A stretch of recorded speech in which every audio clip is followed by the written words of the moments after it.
जी sir. Sir जैसा कि आज का टॉपिक है हम लोगों का डायबिटीज़, हम्म। तो सर आप बताइए कि डायबिटीज़ क्या है? देखिए डायबिटीज़ जिसको सरल भाषा में हम लोग शुगर या मधुमेह के नाम से जानते हैं। जी सर। देखिए ये वैसे तो एक बहुत ही कॉमन बीमारी है, जी लेकिन ये सर। बहुत ही जटिल भी है। जितनी ज़्यादा ये सिंपल है उतनी ज़्यादा ये कॉम्प्लेक्स भी है। जी सर। होता क्या है कि हमारे पेट में हमारा जो स्टमक होता है, जी हमारा सर। एब्डोमेन जो होता है, जी सर। उसमें जो हमारा आमाशय होता है, यानी स्टमक के जस्ट बिहाइंड एक छोटा सा ऑर्गन होता है। मुझे लगता है कि एक फिंगर के बराबर उसकी साइज़ होती होगी, या जी थोड़ा सा सर। मोटा होगा थंब के जितना। जी सर। वो जो ऑर्गन होता है वो कई सारे हार्मोन्स बनाता है। जी उसका सर। जो उस ऑर्गन है उसका नाम है अग्नाशय। हिंदी में हम उसको अग्नाशय कहते हैं, जी सर। और इंग्लिश में उसको पैनक्रियाज के नाम से जानते हैं। अच्छा, पैनक्रियाज सर होता हाँ, पैनक्रियाज हम उसको अंग्रेजी भाषा में इस नाम से जानते हैं। है? जी सर। जो पैनक्रियाज होता है ये कई तरह के ऐसे हार्मोन्स बनाता है जो हमारे पाचन के लिए बहुत ज़रूरी होते हैं। जी सर। जैसे एक हार्मोन ये इंसुलिन बनाता है, जी सर। ग्लूकागॉन बनाता है, जी सर। पैनक्रियाटिन बनाता है।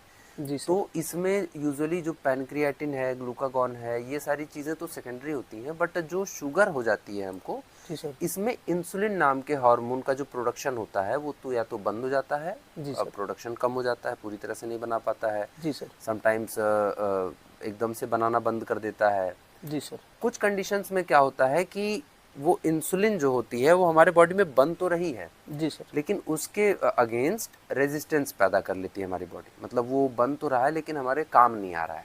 जी सर। प्रतिरोध मतलब डेवलप हो चुका है जी, जी। हमारे बॉडी में उसके प्रति। जी, जी, जी सर। तो ये जो अग्नाशय का इंसुलिन कम बना पाना या ना बना पाना, जी सर। और आपके शरीर में जो इंसुलिन है, अब प्रश्न ये उठता है कि इतना ज़रूरी क्यों है? आखिर क्या काम करता है इंसुलिन हमारे शरीर में कि पैनक्रियाज उसको नहीं बना पा रहा है या ऐसी चीज़ें हो रही हैं जी सर। तो हमको एक बीमारी हो जा रही है। देखिए, आप जो भी खाते पीते हैं, जी सर। मतलब आप एक नॉर्मल चाय से लेकर के जी सर। आलू की सब्ज़ी हो गई या चावल हो गया, रोटी वगैरह हो गई, दाल वगैरह हो गई, सारी चीज़ों के अंदर आपको कुछ ना कुछ मात्रा में कार्बोहाइड्रेट मिलता है। बिल्कुल सर।